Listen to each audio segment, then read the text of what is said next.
Today on the Working Cows podcast, we're talking to Bart Carmichael and Pat Guptill of Principled Land Managers. How did they come up with that name? Principled come out of it because everything we do is based on principles, like the soil health principles, biblical principles, grazing principles. And as we look at our own lives, we're principled in our marriage, or we're principled in our parenting, fatherhood. And so we're principled as land managers. And that's exactly where the name comes from.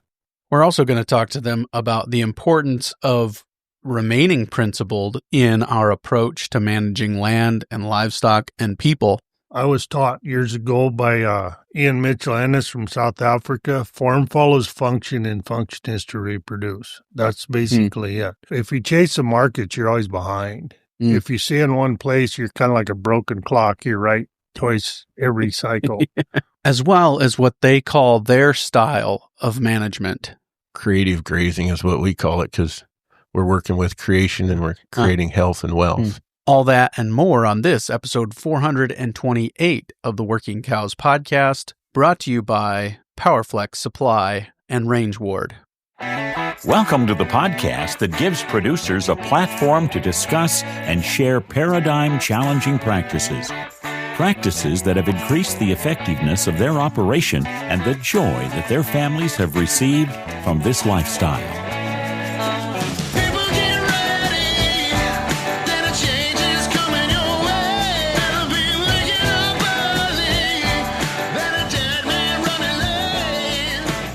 Howdy, everybody. This is Clay Connery, host of the Working Cows podcast, recorded exclusively in the Understanding Ag Studios. Very excited to be joined today by Bart Carmichael and Pat Guptill. They have launched a new venture together, consulting and teaching schools and speaking and all of those kinds of things. And the name of that venture is Principled Land Managers. We're going to talk to them about how they came up with that name, how they think about the different areas of ranch management, from genetics to people management to finances and all those kinds of things today. And so very excited to share this conversation with you right after a word from our sponsor today, PowerFlex Supply.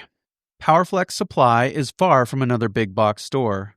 They're staffed by expert ranchers who use everything they sell in their own pastures. Those same experts enable PowerFlex Supply to offer the Rancher Success Program, a free service that will help you develop your grazing infrastructure plan down to the specific products you need for your livestock species, region, style of grazing, and budget. For 25 years, PowerFlex Supply has been guided by one rule. If their employees won't use a product on their own pastures, they won't sell it to you. That means the permanent and portable electric fencing, livestock water systems, and rotational grazing supplies they do stock have been hand-selected to be the best you can get.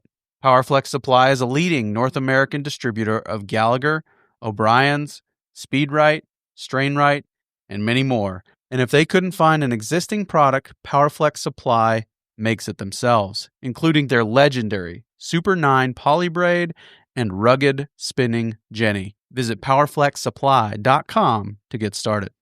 Bart, Pat, thanks for joining me today on the Working Cows podcast. Oh, thank you for having us, Clay. Thanks for inviting us. Yeah, I've appreciated kind of the work that you guys have been doing over the years through the different organizations you've worked with, but now you're kind of branching out on your own, starting Principled Land Managers. Can you tell me a little bit about how that came to be? How did that get started? We've always been interested in teaching these grazing schools, Bart and I have, and we both got together through the coalition and knew we needed to do more, and we just got to talking about it and thought we could do as good a job or better, reach more people if we just start our own school and own business, and that's kind of how that fell into place. So, and it come together with, I was doing some one-on-one ranch consulting, and Pat was doing a few, and so it's like, let's join together and do this together. And so then we was trying to come up with it, and I asked one individual what people said about us behind our back, so we could come up with a name, and I thought whether we'd get something crazy. And that was one of the words, was crazy. But, that we probably won't ever get to that point. Well, but we just want to help people to get as far down the road as they want to get to that point. And so, like, principled come out of it because everything we do is based on principles, like the soil health principles, biblical principles, grazing principles. And so, and as we look at our own lives, we're principled in our marriage, or we're principled in our parenting, fatherhood. And so we're principled as land managers. And that's exactly where the name come from. I actually was trained early on in my ministry career to value principles over practices. And the principles stay the same no matter where you're at, but the practices might change depending on context and some of those things. So I appreciate when people hone in on how key principles are to just consistent quality management. The principles, like you said, they overlay everywhere. And if a principle is really true, it should lay everywhere. And so that's where we've come to the point and just work off them principles, and little practices might change here or there, but the general direction is the same. Yeah, the one of the big things about that is we go to different places, and the idea is it don't work here. Well, I've learned what I'm doing is in the Sandhills, and the guy from South Africa, and it worked for them. It should work for the rest of us. Yeah, for sure. Well, Bart, we've talked to you many times on the podcast, and people can kind of get a sense of your operation from that. But Pat, this is the first time. Can you kind of tell us a little bit about your context, what you have going on, where you're doing it, and some of the things that you've been paying attention to over the last number of decades? Yeah, well, the biggest thing that I noticed in my ranching career is looking down on the ground, it didn't look healthy just because of the bare ground. So, and our ranch is predominantly cool season introduced grass. And instead of us trying to farm it up and figure out how to replant native, we figured out how we need to handle it to make it work with what we have. And it turned out this intensive grazing, or high stock density has really turned things around for us, makes it work. There are certain times of the year that it kind of fails us, but we know that now, and we're kind of ready for it. And of course, we're learning every year. Things are different. And when we started out, it was kind of like we're setting out on a limb all by ourselves. We didn't know who to talk to. There wasn't anybody around. And pretty soon I started meeting people that are kind of doing the same thing. Then I met Bart, and that kind of pushed me down the road pretty fast after we got to the point where we can bounce things back and forth between the two of us. So it just is a kind of rough road there to start with, but I don't want people to make the same mistakes I did. So that's kind of why branching out and trying to teach people how to make things work better.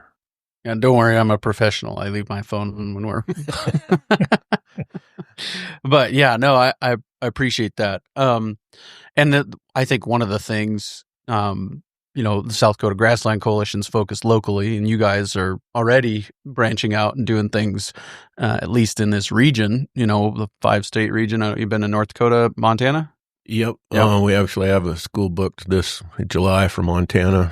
Been in North Dakota, been consulting in Montana. We've done 2 grazing schools in Nebraska, looking into Wyoming and going back to Nebraska. Yeah, some talk of Nevada, or Arizona and Nevada both. And Nevada. Nice, yeah, possibly there. So, I've been to Wisconsin, worked with some organization out there a little bit, not a lot, but trying to get our foot in the door out there also.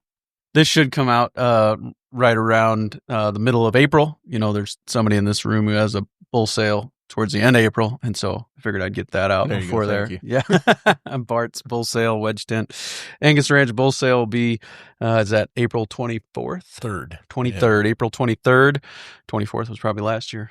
Yep.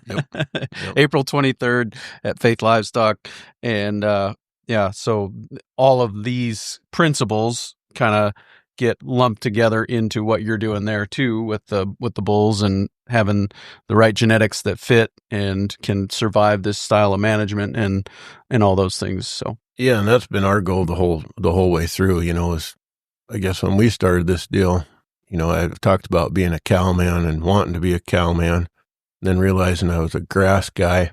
And then it turns out I'm not so much a grass guy as I am a soil guy. Well, it turns out soil leads to bugs and what's in it. And so we kind of keep changing, not changing, just getting finer tuned. And so our goal is to find raised replacement heifers. And as we got more into it, we just started keeping them and started selling the bulls off as seed stock, to make those kind of females. And we put the cows right where my mouth is, they're very highly intensive grazing and high density. And so they need to perform in that environment. So, yep. Well, and that's, kind of the progression a lot of people go through, right? They figure out they love cows, but if you're going to love cows, you need to have the grass to feed them. And then you figure out, well, I love grass, but if you want to have the grass, you need to have the underground livestock to feed the grass, and keeping track of those things. And that becomes kind of the literal wormhole that we go down. And most of the people that are into it, especially on as deep as Bart and I, started out with financial reasons. Huh. Well, paradigm shift over and over again. But the financial end of things is there, but it's not the priority anymore. With us, it hasn't been the priority for quite a while. So it's the soil health. Yep. And that's the basis for the whole thing that we do is protect soil health. Right. But the soil health drives profitability. I mean, once you start there, you're going to change the way you do everything, right? Mm-hmm. I mean, up to and including, well, I paid $170 a ton for this hay, but if I waste it, there's some dollar amount of value for wasting the hay on the ground, or whatever. Exactly. You're building soil health. And that's, it's when you focus on the soil health side of it, the smaller points, everything else expounds off of that. When you focus on, like when I first started, my goal, because that's what I heard you could do, is to double cow numbers, Well, we just kept trying to do it. And then our paradigm would shift a little bit. And once we started focusing on the other things, the smaller things, the soil health and whatnot, then pretty soon the cow numbers doubled. But you worked your way through that. And like both of us, we knew people or heard of people. And I actually had the mindset of I couldn't go to Missouri or even Chamberlain because it rains there, And so what are they going to teach me? Well, I was trying to learn on my own and then talking to people and trying to reinvent the wheel, and so make a lot of mistakes. And I think a lot of people go through that. And so we try to come from that paradigm, of where you're at and try to work forward. We don't want people to make them same mistakes because, as Pat mentioned earlier, and once we met each other, we're only, maybe 90 miles across as the bird flies from each other, but didn't know each other, met each other at a ball game and then started working together and developing those principles that we talked about that work. And so, what do you think of this idea? I don't know, but you bounce it off them principles. And so then your paradigm shifts again. And it's been really a fun journey so far. So. Yeah. Tell me about the school. Like, what have you guys, are they kind of tailor-made? Are they all the same number of days, or how do you guys approach that? They're usually the same number of days. We do change them a little bit. We tweak them, do different things. And if they want something special, we'll try to get into that. But basically, what we teach is how to protect soil health and keep your cows on the gain. And it's a progressive school from day to day. If you miss one day, you kind of have a hard time catching up. But they're pretty much the same principles everywhere. Mm-hmm. Yeah, and so we go through, principles, soil health, work our way through that paradigm shift and get people thinking different. And like I said, one talk leads into the next, and then each day leads into the next, and we split everybody into groups. So every group of people get their own set of cattle.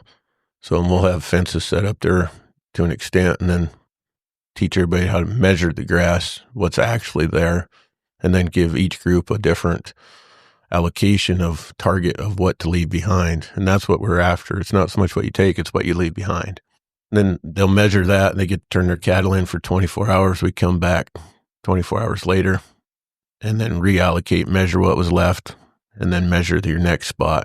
And it's kind of eye-opening because it's what, it's like last summer we had women's grazing school at our place, and these ladies were like, whoa, we took too much. Well, they measured, well, it was right on the money, and but it was kind of mind-blowing. You're training your eye to what's there and seeing it happen in 24 hours versus 3-4 months, and so, and a lot of times comes down to, we talk about, pastures aren't overgrazed, but plants are overgrazed, individual plants. And that's the ones that we're trying to protect, that plant so it can get its roots down, put sugars in the ground, store carbon, regrow, and have that time off then. So, yeah. And that's the, why we see a lack of diversity on the landscape in general, is because plants are overgrazed and they're not able to grow and express themselves. Would you agree with that? Oh, absolutely. Yeah, that's really what it comes down to. I think once we started extending our recovery period, the diversity just has skyrocketed. And that's one of our principles. The Bible says to rest your land every 7th year. And so that's one of our principles. Now, the practice in that might look different for each person, and ours, my individual place, is we leave a 7th of it out. And so every 7th year, one gets a whole year's rest. And once we started doing that, we've seen plants that nobody's seen, and we had a tour there at one point, and from the top of the butte down, we stopped counting at 120 different species of forage or shrubs and forbs and whatnot. And so the diversity is just taken off because it has a chance to express itself and grow. So the whole school evolves around the cattle, the allocation, not the cattle, but the allocation. Everything we teach in the classroom is a spinoff of what we do out there. Paradigm shift. I mean, that's a huge one, to get people to think that you can put, in western South Dakota, you can actually put 600 head of yearlings on under 4 acres a day, and they're doing really, really good. And it just blows their mind. I mean, they don't understand that. But then the health of the cattle, we go through a lot of that in several different places. But the whole thing evolves around what we do with our cattle. And the pasture allocations are actually what Bart and I do year-round on our place. Different things in different areas and different times of the year. It's kind of the way we operate our places. So teaching people to see what this area needs, what it has to offer the cattle, and what it needs.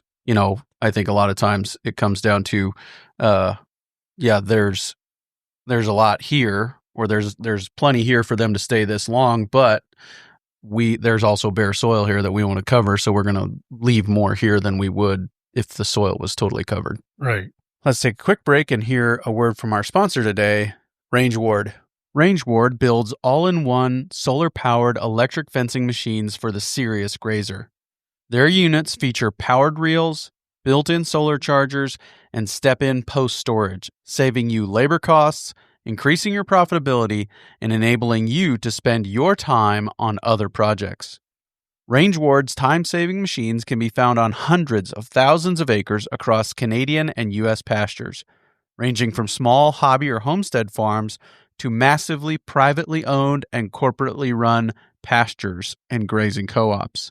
Every unit is designed from the ground up to include feedback from working producers and is built in Range Ward's advanced manufacturing facilities in the U.S. and Canada. Range Ward offers a full lineup of fencing solutions, from the Power Grazer, capable of handling 30 miles of fencing, to the all-new Power Reel, delivering Range Ward quality and efficiency in a lower-cost package that will mount to an ATV or side-by-side. To learn more, visit rangeward.com. So are you guys looking for host ranches then? Like if somebody wants to reach out to you and say, hey, we want to host a school, or how have you approached that so far? That's one of the things that we haven't got into at this point, but we just started. But yeah, we will put on the whole school, but we need a host. And the basic things we need is a place to have a classroom, motels for the people to stay, and cattle that aren't going to leave. Yeah. We've been there, done that, so. Those cows that when you open the gate and they're a quarter of a mile away, they got their head up looking at you. Those might not work. They need to be used to electric fence for sure. Yeah. Yeah. Like yearlings. But as of right now, what we've been working with are actually groups. Oh, sure. The Nebraska grasslands, North Dakota grazing lands, Eastern Montana regenerative ag, so they're hosting us right now, putting it on. There is an individual that we're talking to that wants to host one himself. And that might be coming up pretty shortly. Yep. And then, but then also just helping people through it, which, it's best if they can go through a grazing school first. In fact, we've told people that, that want us to come consult, and it's like, the best alternative, and we want to work with anybody and everybody, but yet if we got to go and try to teach all them principles right off the bat, it gets too expensive. So if they attend one of our grading schools, then we can come and help. Then we can flow from there, a lot easier.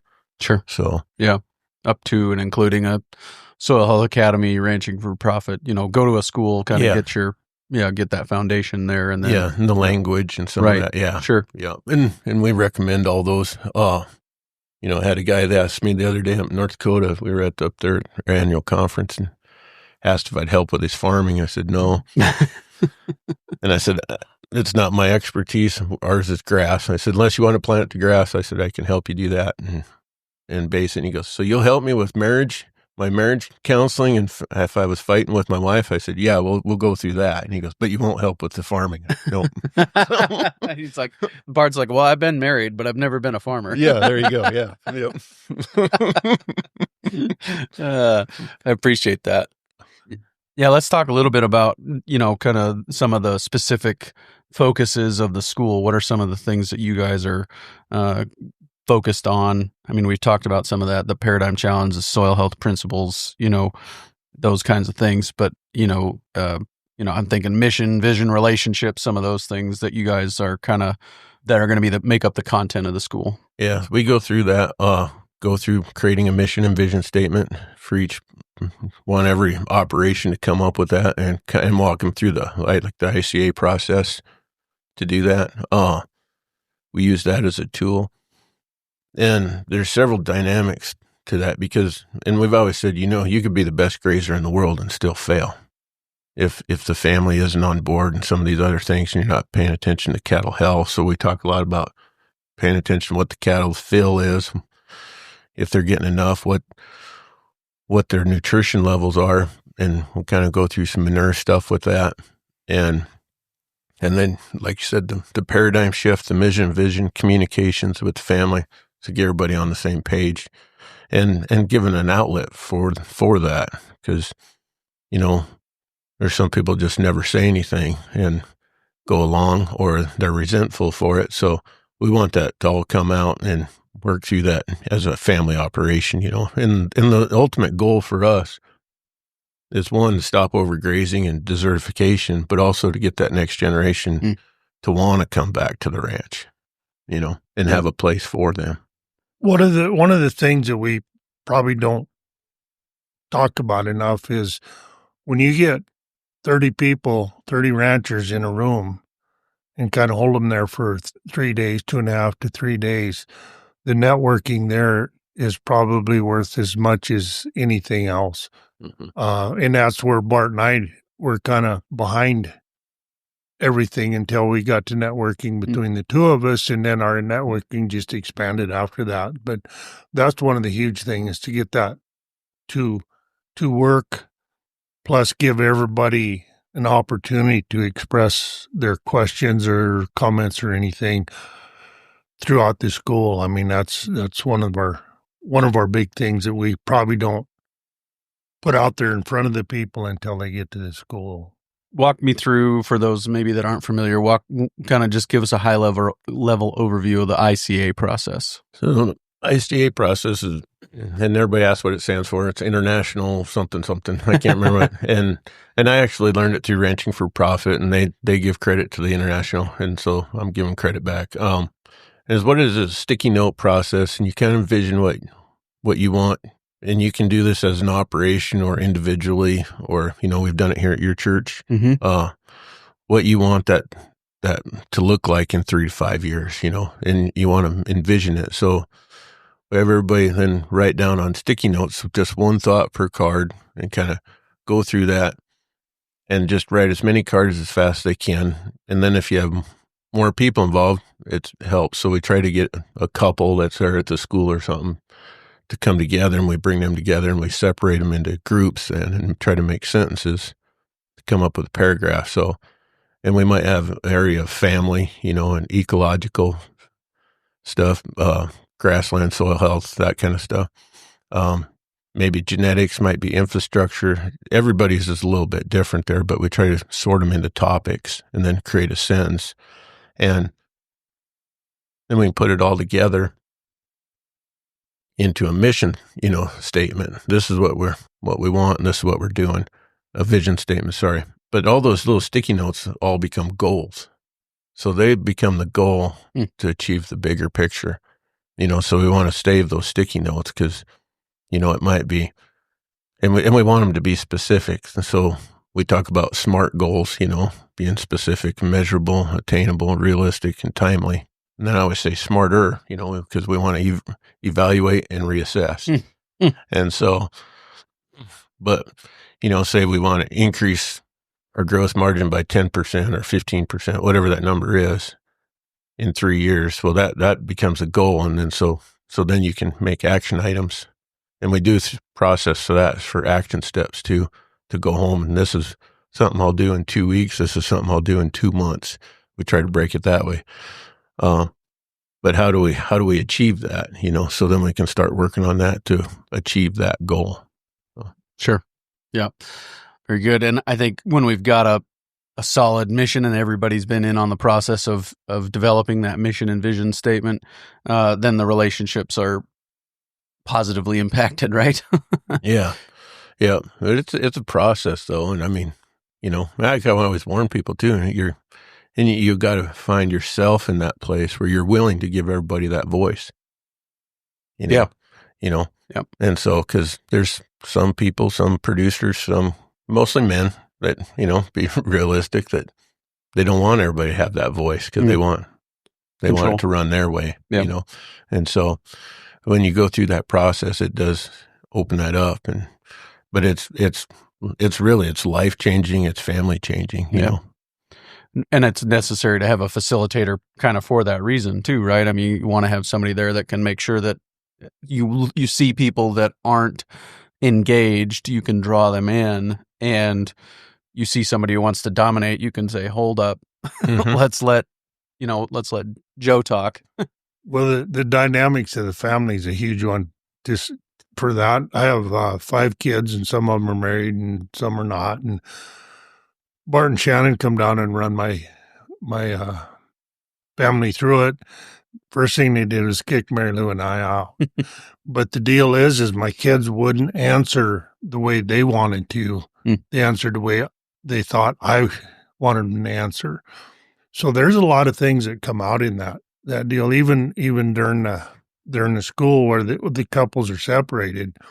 There's a lot of things come out in that the other partner didn't even know about.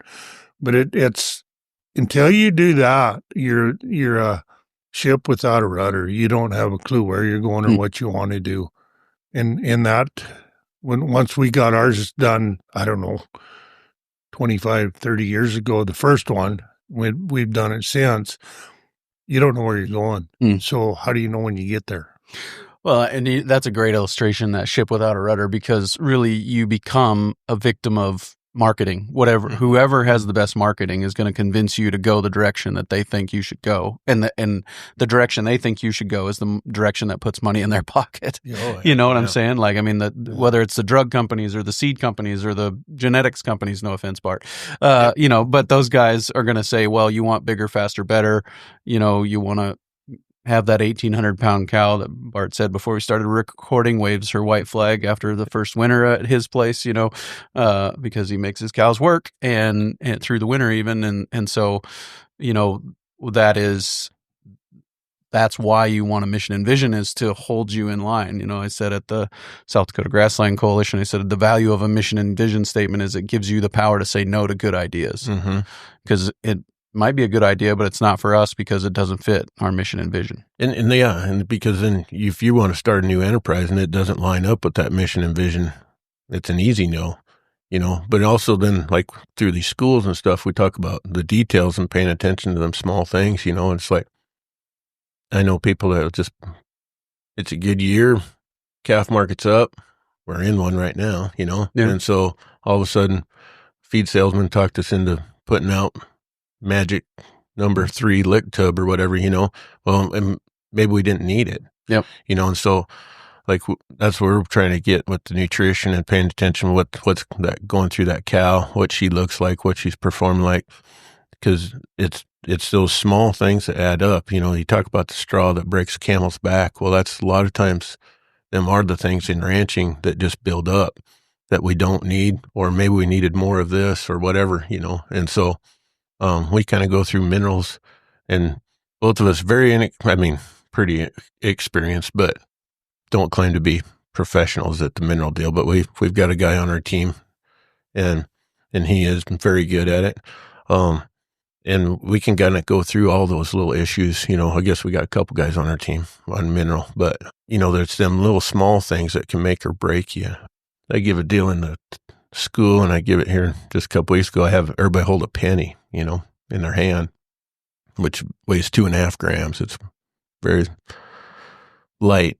That might be the difference between overgrazing and undergrazing. You know, that little bit per square foot, you know, and it's an 80-ton difference over a section of ground, you know, and you might be staying just a penny's worth too long, or taking a penny's worth too much, or maybe you're leaving a penny's worth too much there and you're not capitalizing on your investment. So paying attention to them small details that makes the big picture open up for you.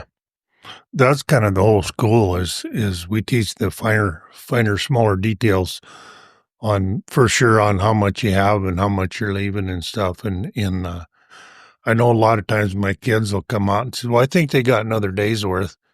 You're too late. You've already overgrazed. So when you think you got enough left, you don't measure it to be sure. So it is always just the little things that really, if you continue to mess up the little things, the big thing isn't going to work for you. So let's talk a little bit about some of the other pieces of kind of that you guys are focused on in the school and on the website. It'll be linked in the show notes page for today. Is genetics and production are also something that you guys talk about. And we've talked about some of the production side, I'm assuming, but if there's other things that you that you're including in that bucket that we haven't covered yet, I'd welcome that here too. But well, the genetics, it depends on where you're going and what your feed base is. But I was taught years ago by Ian Mitchell Ennis from South Africa, form follows function and function is to reproduce. That's basically it. Well, if you're going to change your grazing, your management changes, your cattle are going to change. So you need to be aware of where you're going with them, and you can help them. Otherwise, you just continue to stumble around for quite a while till everything fits your new management practice. And that's kind of basically, we don't go in a lot to specific genetics, but it's a certain phenotype of cattle that work better, especially like being I'm in the grass finish program, and Bart's got the same cattle that can do the same thing. And they can readily finish on grass, or they do real well in the feedlot. But your management change is you better be ready for a change in your cattle because something's going to happen there. Every time you change one thing, several other things are going to change right along with it. And that change a lot of times looks like open cows. Am I wrong about that? No, that's a lot of it. And that's, the genetics is a passion for me. And I told Pat, it's like this certain person wants to talk about genetics. Well, you better go talk to him because it always sounds like a sales pitch for me. Sure. Yeah. But yet I'm very much passionate about it. And so there's little things to fine tune. There is no perfect cow, but we're always striving towards that. And so there's little things we can always correct or whatever, or add more capacity or more, fertility. And I agree with Pat on that. And, so like genetics, as far as production side, genetics and production going together, chasing that big cow, that big calf, is probably not always the most profitable thing. It is on that one day when you get $50 more per head. And that's where people focus on, but it's what goes into making that animal that makes it profitable. And so when we talk about genetics and production, it's not chasing the fat or even the end product. It's getting everything in between. And it's about making the cow that can survive on the grass that we have here. We're not against any of those other things. So we still want a tender steak, we still want a decent, respectable weaning weight. We want a calf, a yearling that can grow and do well. We want all those things, but those are the benefits of having the good cow, And so, but if you just chase the end product, then we're left with a cow that can't survive in this grazing system, I think that the way that most people think about it is that if I don't have that cow that the packer wants or the calf that the packer wants, I'm going to get penalized. Do you think that the penalty is really that big? That it should influence your bull selection and those things? I don't personally. It's, somebody's going to buy your calf. Somebody, they're always going to go.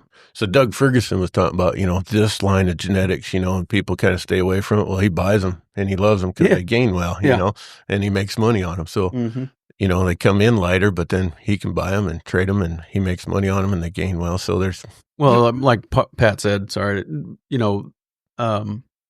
follows function. Function is to reproduce. All of this is connected. Everything from microbes to cows that'll reproduce. It's all connected. I mean, we're managing wholes here, right?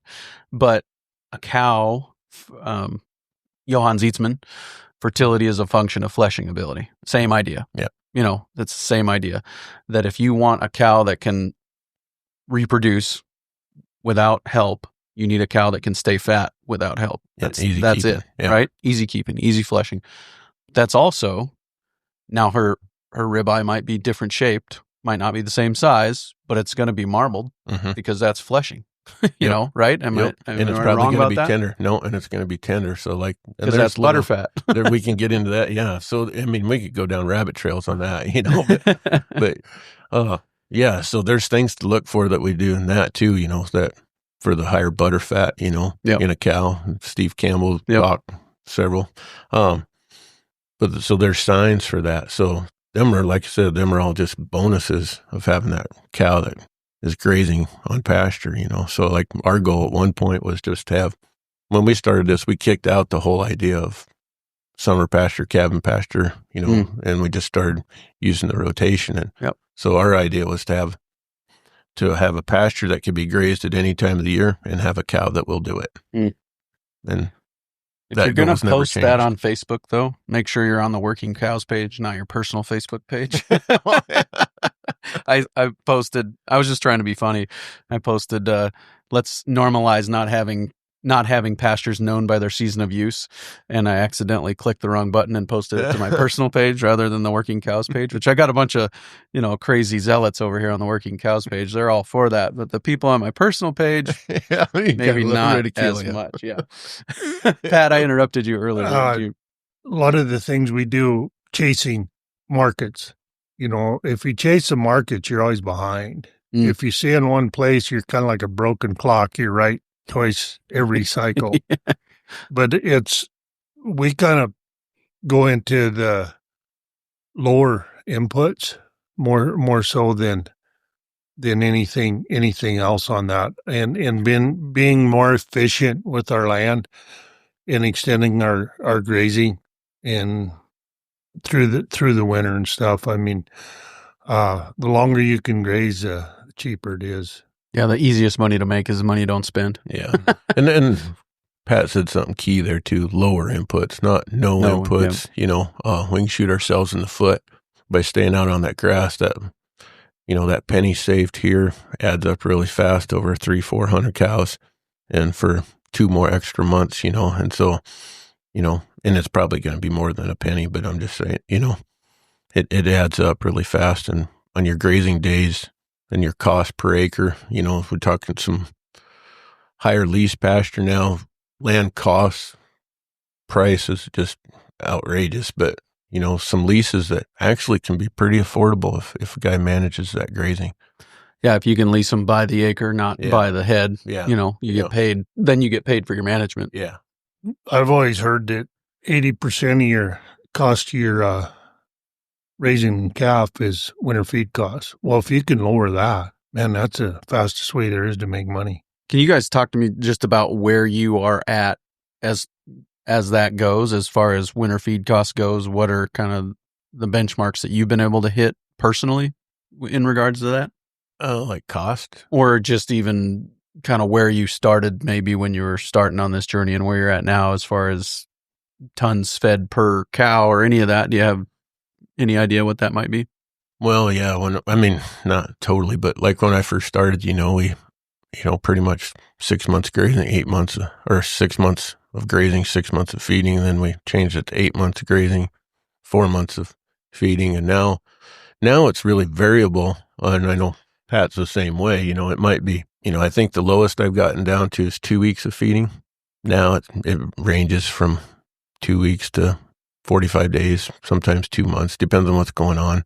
The conditions are always different there. So we never try to lock ourselves into this is what we're doing now. Yep. I know here a few years ago, I was kind of disappointed in myself. We had a big snow and an ice deal. And I, along with everybody else, I started feeding cows the 6th of December, and I was embarrassed, it's like, but everybody else is feeding cows too. It was just a storm, The thing is staying adaptable to that. And by the 15th of January, we were back to grazing. Mm. Well, most people, when they start feeding, that's just it for the rest of the winter, Mm-hmm. So being adaptable to that and letting them cows learn that they're not always going to be fed, sometimes they got to go out and get their own groceries. Mm-hmm. Mm-hmm. Even like this summer, I think it was at like 65 cents a day or something, per pair grazing. That was just grass, land costs, grass, Mm-hmm. Mm-hmm. But that's pretty tight managed grazing. And then we add salt and mineral and whatnot into that. And so, but a guy can get it pretty reasonable. But that's always changing. And I don't know if there's... But even your feeding strategy changes too, right? You're probably not feeding in the same place every year, and you are using other strategies like bale grazing to reduce the diesel and, wear and tear on equipment and all that kind of stuff too, right? Right. Yeah, I am. And like now, the cows just come off bale grazing, but they've been on there like 30 days, and we want our calves to go through that a little bit before we get them weaned. I kind of try to use one of them training tools that here's what's going to happen when you're a cow. And 14 of those 30 days were below zero, so it's understandable that we were... anywhere from 20 to 35 below, so plus wind chill. And that's what's actually come about in our bale grazing more than snow cover. When we started that, it was like, well, we'll use it when the snow gets deep or crusted or something. And what we found in the last several years is more than the grazing or the snow cover and crust is that we use it in that 30 below stuff, which then you're not starting a tractor. That's when you bust hydraulic hoses. That's when and so we can use that bale grazing and go move an electric fence every third day. Yeah. And it's way less input, and we can rebuild the soil where we're doing it at. And it's a windbreak. Yeah. Right? Every bale is a 5-foot windbreak. Yeah. Yeah, in our situation, we use hay for a protein supplement. Yep. And we try to feed between 7 and 10 pounds per pair per day. But I feed them every other day, basically, and kind of stretch that out. Sometimes I feed them twice a week, just depend. But when it gets cold or the snow and ice gets on, then I change that. I feed them more than that. Didn't used to, but it's beneficial to kind of help them through them 30 below stuff. And we graze all summer or all winter long. They're never brought in. I don't bale graze at this point, but we do have enough hay on hand to feed if I have to go clear through the winter feeding. But normally just 7 to 10 pounds a day is all they get, and plus, of course, the mineral and stuff. So, and that's the protein supplement, like you said. So I mean, it might be a little higher quality hay than somebody might have on hand if you're going to substitution feed. This might be a little higher quality hay, but you also don't have range cubes or cake or whatever that you're taking out there, or protein tubs or whatever you might be using instead. This is doing that work. Is that right? In general? Yeah. That's what you're shooting for. Well, and one thing about that is too, like for protein supplement, it just needs to be higher quality than what's out there. So both of us calve in May, and right now they're only requiring about 8% protein in their diet. So, if we're grazing winter grass, and both of us test a lot. So say it's 6%, we need 2% added to the diet. We don't need a huge influx of protein. We just need some. And so now, like, I sent a picture the other day, but now we're starting to get some green grass coming underneath some of that, and that's one thing about that recovery period too, is we have enough canopy there that, most of the time we can graze green grass all year long. And that's kind of mind blowing to most people. And it's there, and we always have grass to go to. Yeah. Just for reference, this is February 25th. Yeah. Yeah. So, so like yesterday I found green grass, and that was on top of a hill, on a ridge. And so that becomes a protein source at that point, so once we can start counting on that more, then depending on where we're at.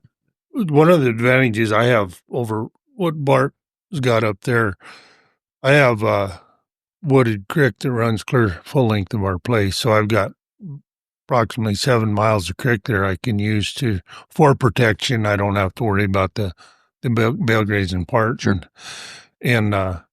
But that's a big plus, and that usually doesn't get touched very often. And there's always green grass on that creek, on the shoulders of the creek and stuff. So it really, I think that's a big advantage I have, because those cows can get out of the wind. If we have a 3 to 5 day blizzard, I don't go look at my cows. There's no sense pulling them out of protection. And one of the problems I have is I like to feed them old junky hay prior to that blizzard, and I really don't have a lot of old junky hay unless I buy it. So I like my hay put up right for the protein source. So, sure. And that's just one of them examples of a practice that we have different practices, but the principles are the same there, So. Yeah, and the practice is determined by the context. Yeah. Right? Yep. Exactly. Just circling back around real quick on that, you said 2.5 grams. Is that what a penny is? Yeah. Per square foot is 80 tons per section. Yeah. At $160 a ton, that's $12,800. Yeah. And that's total weight. So if you had a dry matter deal, he'd be less, but that starts adding up pretty big. Right. Yeah. That's where we try to teach efficiency. Yeah.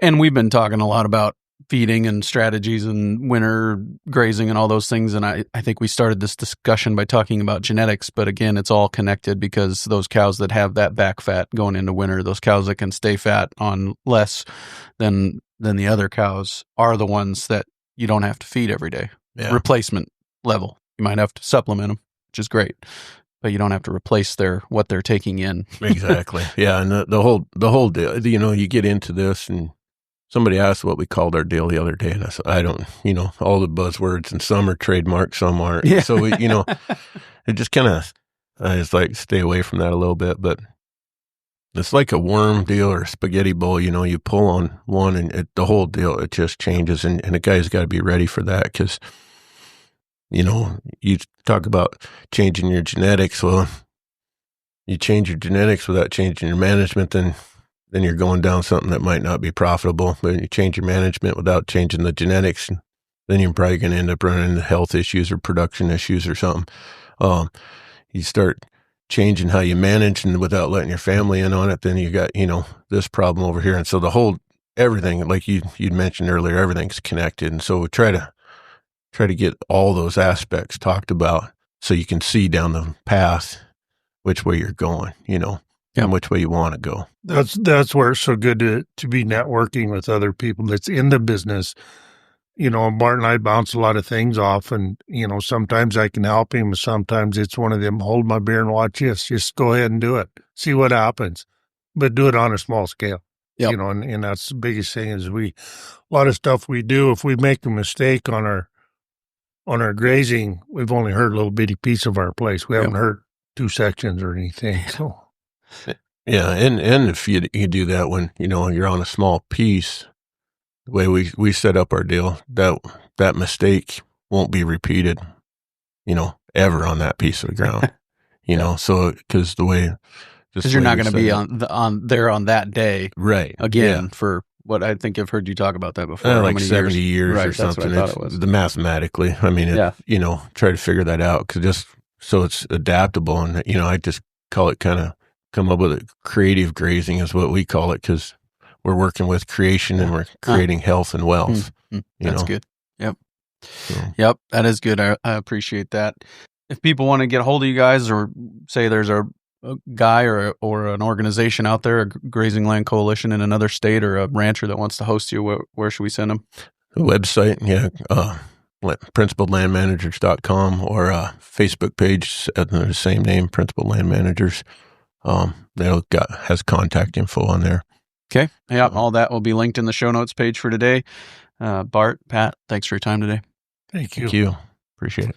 Very good stuff there with Bart and Pat. Really appreciate them taking the time to travel up and sit down with me live in the office and record these things. And as I said in the course of the interview, feel free to head on over to the show notes page for today, workingcows.net/428, and check in on what they've got going on and see what it takes to bring them to your neighborhood to do the work that they have been doing. Very much looking forward to next week on the Working Cows podcast. We're going to talk to Eric Jasinski. He is a member of the team there at Ambrook, and we're going to talk to him about the idea of what gets measured gets managed, and how do we go about measuring what matters so that we can manage what matters.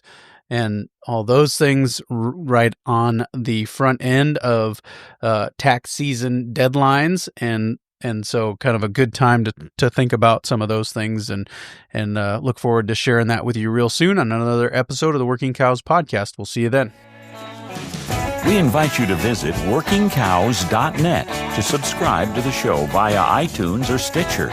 You'll also find detailed show notes pages, resources from our guests, and the industry leaders who have influenced them. For more ideas on putting your cows to work for you in a more profitable way, tune in next week.